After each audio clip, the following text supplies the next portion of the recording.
ಈ ಗೋವು ಹಾಳು ಮಾಡುತ್ತಿತ್ತು. ಅದು ಹೊರಗೆ ನನ್ನನ್ನೇ ಹಿಂಬಾಲಿಸಿಕೊಂಡು ಬರುತ್ತಿತ್ತು. ನಾನು ಒಂದು ಸಣ್ಣ ಕಲ್ಲಿನಿಂದ ಹೊಡೆದ ಮಾತ್ರಕ್ಕೆ ಅದು ಅಲ್ಲಿಯೇ ಪ್ರಾಣ ಬಿಟ್ಟಿತು. ಇದಕ್ಕೆ ಏನು ಮಾಡಲಿ ಕೃಷ್ಣ? ಶಿವ, ಇಂತಹ ಆ ಕಾರ್ಯವನ್ನು ಮಾಡಬಹುದೇ ಅಲ್ಲ?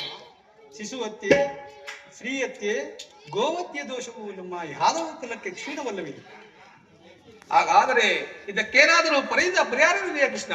ಅಣ್ಣ, ನಿನ್ನ ಗೋಹತ್ಯೆ ದೋಷವು ಪರಿಹಾರವಾಗಬೇಕಾದರೆ ನನ್ನ ಗುರುಗಳಾದ ಸಾಂದೀಪ ಮುನಿಗಳು ಹೇಳಿದಂತೆ ಇಂದಿನಿಂದ ನೀನು 21 ದಿನಗಳ ಕಾಲ ಪುಣ್ಯ ನದಿಗಳಿಗೆ ಸ್ನಾನಾದಿಗಳನ್ನು ಮಾಡಿ ಪುಣ್ಯ ಕ್ಷೇತ್ರಗಳ ದರ್ಶನವನ್ನು ಮಾಡಿ ತೀರ್ಥಯಾತ್ರೆಯನ್ನು ಪೂರೈಸಿದರೆ ನಿನ್ನ ಪಾಪ ಪರಿಹಾರ. ಆದರೆ ಇದು ನಿನ್ನ ಸಾಧ್ಯ ಇಲ್ಲವಣ್ಣ. ಏಕೆ ಸಾಧ್ಯವಿಲ್ಲ ಕೃಷ್ಣ?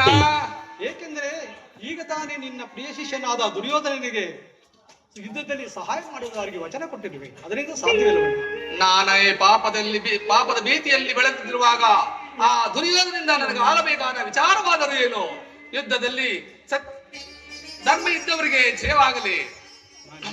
ನಾನು 21 ದಿನಗಳ ಕಾಲ